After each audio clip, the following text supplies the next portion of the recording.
through this same thing months ago last year, and everyone was like, no. A second round of public hearings is now underway as the city of Gulfport misses important document deadlines for its annual Community Development Block Grants from the U.S. Department of Housing and Urban Development, more commonly known as CDBGs from HUD. It might have been at risk, so they've given us an opportunity to make good with it. Mayor Billy Hughes says the new community input sessions on the years-long controversy are part of their resubmittal agreement with HUD. If it is for you to get the citizens to agree to what you're doing, you don't have that. 6 out of Gulfport's 7 wards reportedly include qualifying districts for the funding. City reports show council members collectively divided bulk amounts of the allotments each year for decades across its 2 most underserved wards, 1 and 3. Taking a look at 2020, council's original action plan shows some of that particular grant money used only for citywide drainage. Council's original 2021 action plan lists no projects, this resulting in hundreds of thousands of dollars left piling, city officials say. And while these itemized lists show the grant money put to work over the last decade, other qualifying areas of the city and renewal need have gone without any of the assistance. In 2022, city officials stating the quarters in Ward 1 had not received funding in 25 years prior. Instead of piecemealing it out, we realized that if we could save some of these monies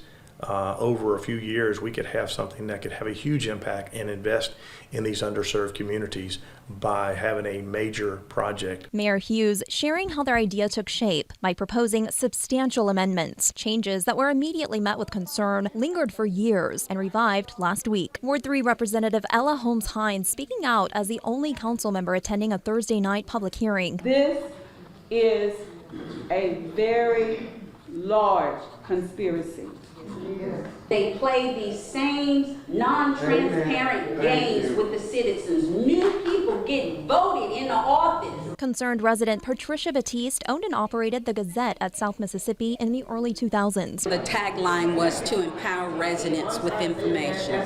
I am considering resurrecting that because you've heard several people tonight who said, I didn't know about this meeting. When did you have that meeting? You aren't prepared tonight to even answer the questions, even the ones that we had last night. They dissolved it. We have collectively, and when I say collectively, the administration and the council decided to try to let these monies accrue. In August 2022, the city decides to backtrack with its amendments. Holmes-Hines cast the only vote against reallocating all the city's unused 2019, 2020, and 2021 funding, plus all its future funds for 2022 and 23. Here's a look at estimated amounts we're talking, totaling about $2.8 million over 5 years, and all for one heftier project. The quarters, which is where we have the Unity Fest, right off of 30th Avenue, it's really, we're hoping to be an extension of downtown Gulfport.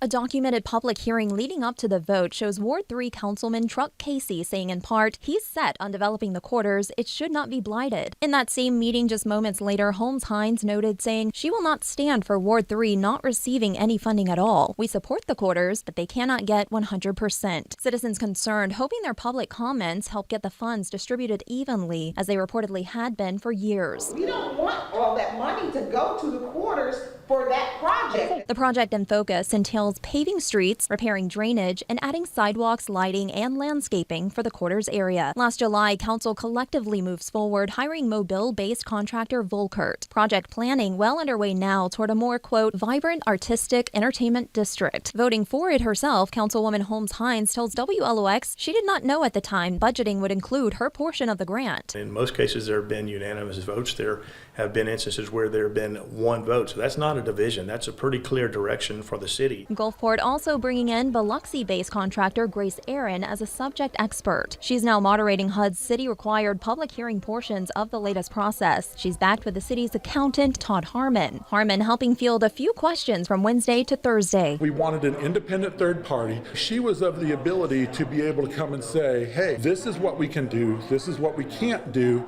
and she can navigate that a lot easier than we can because she doesn't have to dive into the political realm. I want to see those details.